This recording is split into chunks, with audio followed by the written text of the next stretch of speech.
Hello, this is the Tradesight U.S. Stocks and Futures Market Preview for Wednesday, the 19th of October, 2016. As we head into Wednesday of options expiration week, volume continues to be just absolutely horrific. And when you look at the intraday action in a few minutes, when I show you, man, the futures candles weren't even moving today. Market was just as dead as I can ever imagine it. We talked about this in the room. This is just not normal for this time of year. Even with earnings season starting, everybody's asking maybe if this is about the election. I don't think that the election would necessarily slow things down like this, and certainly I don't know that there's a big question mark out there on the election at this point either. Markets would be maybe dead if they were uncertain, but not usually when there's not a lot of uncertainty out there. Here's a look at the ES. This is the S&P 500 daily chart in futures form. Even though we gapped up as a result of some earnings, it doesn't look like anything actually happened, does it? We really have not gone anywhere. Gaining 13 points on the S&P for the day, and it's just a blip. Still under the 10-day moving average, still operating under the 13 sell signal from back in September. Still under the risk line, and just as dead flat as can be. Let's go through the majors that we look at. So crude oil gained 77 cents to 50.72.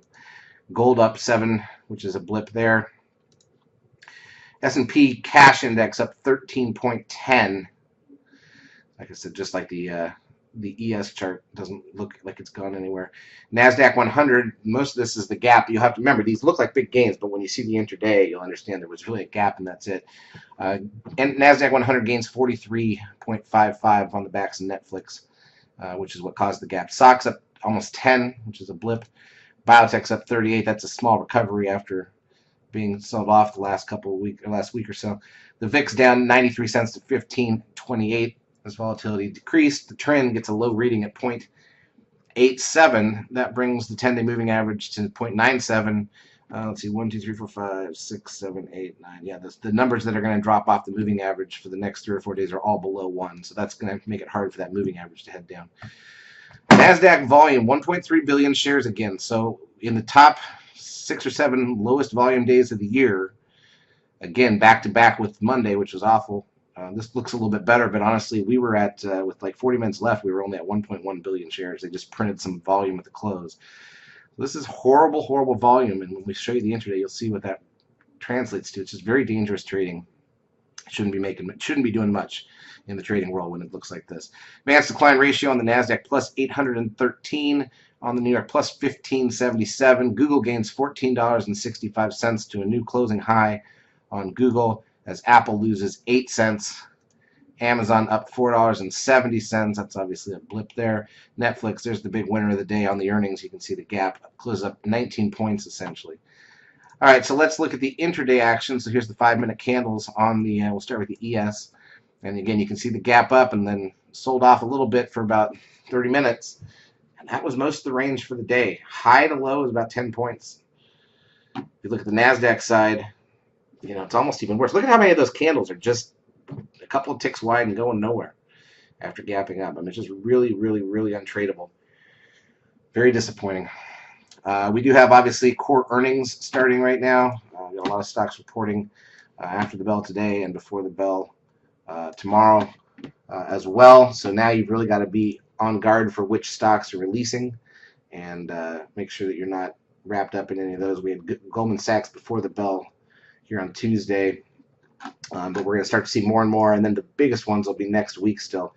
But there's a lot of earnings due out on Wednesday and Thursday of this week as well. So just keep that in mind, because what happens is it's a lot of hurry up and wait. You get the releases in the morning, the market gaps. Those stocks move around a bit, and then everybody starts to focus on the stocks that are due to report after the bell, and then maybe late in the day a little bit of rumors circulate about those stocks, and they start to whip around a little bit. But the big ones are all next week. So let's just keep that in mind. Microsoft, Intel,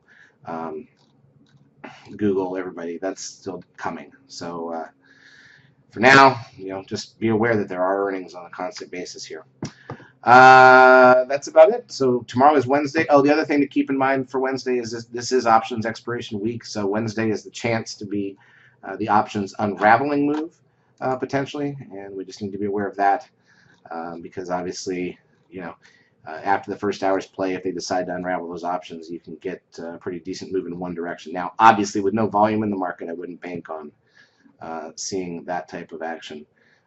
But, you know, we don't know until we get there, so we have to be prepared for the possibility, because obviously it's a tradable event for us when we do get options unravel. Microsoft, by the way, reports this Thursday.